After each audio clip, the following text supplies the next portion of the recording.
ఇప్పుడే బండి సంజయ్ ప్రసంగం చూశాను. వరంగల్ బీజేపీ వాళ్ళ యొక్క బిఎల్ఓ అంటే బూత్ లెవెల్ స్థాయి కార్యకర్తల సమావేశం లోపల బీజేపీ అధ్యక్షులు వచ్చారు. వారి సమక్షం లోపల బండి సంజయ్ మాట్లాడుతూ 12 ఏళ్ల లోపల బీఆర్ఎస్ ఏం చేసింది వరంగల్ సిటీకి, తెలంగాణ రాష్ట్రానికి, మేము చాలా చేసినామని చెప్తున్నాడు.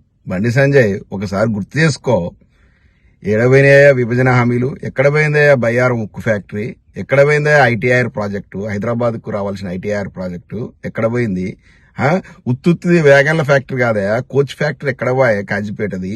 ఏం చేసిర్రాయా, ఏం బీకిర్రాయా మీ బీజేపీ వాళ్ళు? 12 సంవత్సరాలు మీరు కూడా దాదాపు 14 సంవత్సరాల నుంచి రూల్ చేస్తున్నారు కదా, ఏం చేసిండ్రు? ఎన్ని ఫండ్స్ ఇచ్చిర్రు? వరంగల్ సిటీ రూపురేఖలు మారిపోయినాయి కేసీఆర్ గారి పరిపాలన లోపల. వరంగల్లో పోయి చూడు, వరంగల్లో ఏం చేసిండు కేసీఆర్ గారు అంటున్నావు కదా.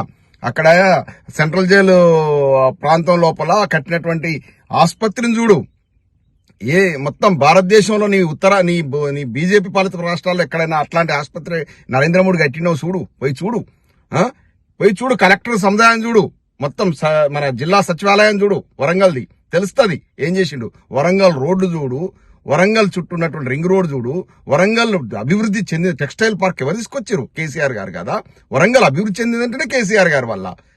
మొత్తం 12 ఏళ్ల లోపల వరంగల్ ఎంత అభివృద్ధి చెందింది మీరు చేసినారు. మీరు ఒక్క రూపాయి ఇచ్చిన ఉందా? మీరు మీ వల్ల ఇక్కడి నుంచి ఓ రూపాయి పట్టుకపోతారు, మీరు పావులో కూడా ఇయర్ బ్యాక్. తెలంగాణ నుంచి రూపాయి పోతుంది సెంట్రల్ గవర్నమెంట్ కు, పావులో కూడా బ్యాక్ రాదు. మీరు చెప్తున్నారు.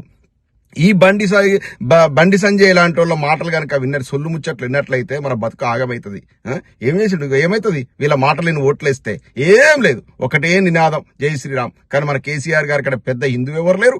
మన యాదాద్రి టెంపుల్ ప్రభుత్వ నిధులతో కట్టినటువంటి ఘనత, 1000 కోట్లతో కట్టి అంత పెద్ద గొప్ప టెంపుల్ కట్టే ఘనత కేసీఆర్ గారి. కానీ ఎప్పుడు దేవుణ్ణి రాజకీయాల కోసం వాడతారు. వీళ్ళకి పొద్దున్న లేస్తే ఇదే నినాదం, ఒక హిందుత్వ ముసుగు లోపల రాజకీయం చేద్దామని. మరి ఆ హిందువులకనే న్యాయం చేస్తారంటే అది కూడా ఏం లేదు. మొత్తం హిందూ జాతికి ద్రోహం చేస్తున్న పార్టీ ఏదైతే ఉందంటో ఇదే ఒక బీజేపీ పార్టీ మాత్రమే. ఈ బండి సంజయ్ లాంటి మాటలు కనుక ఓట్లేస్తే బండి భగీరథలు మొత్తం పుట్టుకొస్తారు. ప్రతి వీధికి ఒకటి పుట్టుకొస్తాడు. ఈయన సాక్షాత్తు కేంద్ర హోంశాఖ సహాయ మంత్రిగా ఉండి కొడుకును 8 రోజులు దాచిపెడతాడండి.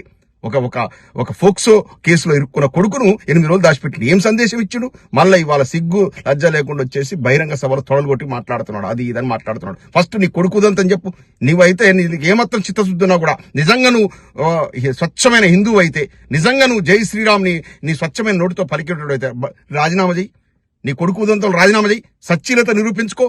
నీ కొడుకు నిజంగా నిర్దోషి అయితే అప్పుడు వచ్చి మళ్ళీ పదవిని స్వీకరించు. నువ్వు వచ్చి ఆ బహిరంగ సభలో మాట్లాడుతూ ఉంటే ప్రజలు ముక్కులు వేలేసుకుంటున్నారు. అర్థమైందా?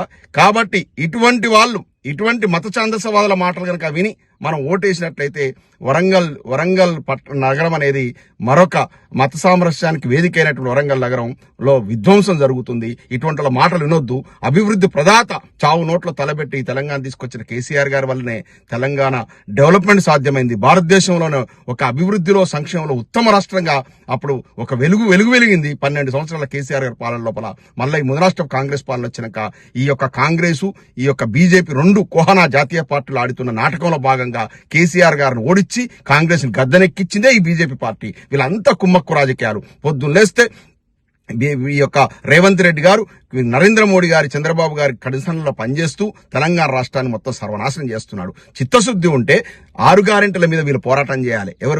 కాంగ్రెస్ ప్రభుత్వం ఇచ్చినటువంటి 6 గ్యారెంటీలు ఎక్కడ పోయినాయి అనేది బండి సంజయ్ లాంటి పోరాటం. ఒక్క రోజు కూడా ఈ బండి సంజయ్, ధర్మపురి అరవింద్, ఈ యొక్క రఘునందన్ రావు ఇటువంటి వాళ్ళు ఒక్క రోజు కూడా కాంగ్రెస్ ప్రభుత్వాన్ని విమర్శించారు. 12 సంవత్సరాలు ఎంతో అభివృద్ధి చేసిన కేసీఆర్ గారిని విమర్శిస్తారు. ఇప్పుడు అధికారంలో కేసీఆర్ గారు రా, ఇప్పుడు వీళ్ళ ఎక్కువ ఎటు పెట్టాలి?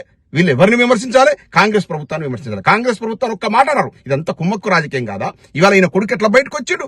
ఫోక్సో కేసులో నిందితుడు ఇవాళ ఎట్లా బయటకు వచ్చిండు? ఇవన్నీ కుమ్మక్కు రాజకీయాలు కదా.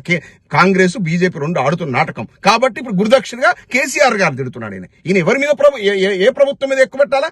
అభివృద్ధి నోచుకోకపోతే వరంగల్ ఎవరిని అనాలి? ఇప్పుడు కాంగ్రెస్ ప్రభుత్వాన్ని కదా. 12 నెలల్లో బాగానే డెవలప్ చేసిండు కేసీఆర్ గారు.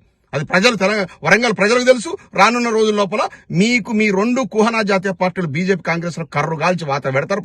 ప్రజలు మొత్తం గమనిస్తున్నారు. ఏం పోగొట్టుకున్నారో ప్రజలు రియలైజ్ అయ్యారు. రానున్న రోజుల లోపల ఖచ్చితంగా బీఆర్ఎస్ పట్టం కడతారు. కేసీఆర్ గారిని మళ్ళీ ముఖ్యమంత్రి చేసుకుంటారు. తస్మాత్ జాగ్రత్త బండి సంజయ్ గారు. మీరు స్వచ్ఛంగా ఉండి ఒక మంచి రాజకీయం చేసే పని అయితే మీరు మాట్లాడచ్చు. ఈ మాటలా ఫస్ట్ నీ కొడుకు విషయం లోపల నువ్వు ఉండు, ఒక మంచి లీడర్ నిరూపించుకో, రాజీనామా చేయి. ఫస్ట్ నీ పార్టీకి నీ యొక్క పదవికి రాజీనామా చేసి నిర్దోషిగా నిరూపించుకునే పదవిని అలంకరించాలని చెప్తున్నాను. ఈ యొక్క బీజేపీల మాటలు నమ్మితే మనం ఆగమైపోతాం. తెలంగాణ రాష్ట్రానికి వీళ్ళు ఇచ్చింది గుండు సున్నా, గాడిద గుడ్డు మాత్రమే. బీజేపీల మాటలు నమ్మొద్దని తెలంగాణ ప్రజానికాన్ని విజ్ఞప్తి చేసుకుంటాను. జై తెలంగాణ, జై కేసీఆర్.